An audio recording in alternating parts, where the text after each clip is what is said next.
અમદાવાદમાં વિસરાતી વાનગીનો જોરદાર, હું તો ઘણા ટાઈમથી દીપુભાઈ આવવાનો વિચારતો, આજે મેળ પડી ગયો. 50 રૂપિયા અંદરની ટિકિટ છે. આવતા પહેલા તો ડાયરેક્ટ સીધું જૂના વાસણો, જેને અમે થામણા કહીએ, આમનો વિડીયો હમણાં જ બનાવ્યો હતો અને પહેલું આયુર્વેદિક નું કાઉન્ટર છે. કેવો રિસ્પોન્સ રહ્યો? બહુ સરસ કંપની છે, એકદમ સરસ રિસ્પોન્સ રહ્યો અને તમે તો વારે વારે આવતા રહો. હા, ચોક્કસ. હિમાચલ ને નાગાલેન્ડ નું ફૂડ, હવે આમાં તો મેં જોયું નહીં દીપુભાઈ આવું. હિમાચલી થાળી આમાં ઊંધિયા જેવું લાગે યાર, રાજમા. આ છે ઊંધિયું, ઓકે, બરાબર. આ છે સાતધાનનું ભેડકું. ભેડકું. હા, પંચમહાલના જે આદિવાસી લોકો હોય ને એ લોકોની સ્પેશિયાલિટી એક આ ભેડકું સાતધાનનું. પછી આ છે એમના અડદની વડા, બે અડદની દાળ હોય, કાળી અને સફેદ. એ અડદની દાળમાંથી આ વડા બનાવે.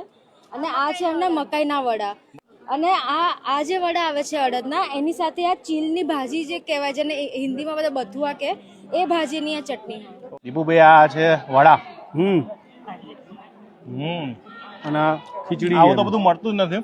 હું તો કહું આવું બધા સ્ટોલ હોવા જોઈએ, ખાલી વિસરાતી વાનગી કરતા. એટલે અમને આવું બધું જો ચટણી,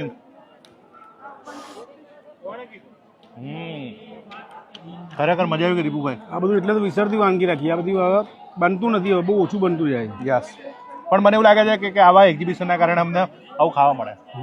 આ દૂધ આપણે આમ નોર્મલી દૂધ તો જોતો, પણ આ સ્પેશિયલ કંઈક અલગ દૂધ. આ દૂધ પીઠારી છે, દૂધ પીઠાડી. પછી આ છે રાજગરાની મંગોળી છે. આ રાજગરાની મંગોળી. અને આ પેયા ચીલ નાગોરી કટકા, એની સાથે ચટણી અને વટાણાનો અને orange pulp jalebi. Orange pulp jalebi. એક નવું લઈ આવ્યા છે, કોદરીના ઉપમા. હા, આ કાળા કાંદાનો ચાટ, અડદ મકાઈના વડા. બરાબર. આખી થાળી. તારે ખાવાનું કેવી રીતે? અને બાફી અને એનો ચાટ બનાવે. અને આ લાલ ભીંડાનું શરબત. હા, અને આ રોઝલ ફ્લાવર છે. નવું દેખાણું, મને પહેલી વાર દેખાણું. હવે આ કેવું લાગે ખબર નહીં.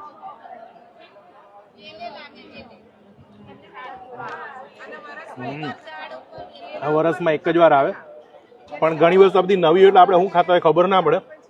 કાળા કાંદાનો ચાટ, પણ કાંદા નથી. વાલી છાશ ને બારે એમાં સાત્વિક ફૂડનું સૌથી વધારે એટ્રેક્શન. આજે અહીંયા લોકો આવું જ પડે. અને આ જે બહેનો આમ હલાવે, આ હા હા,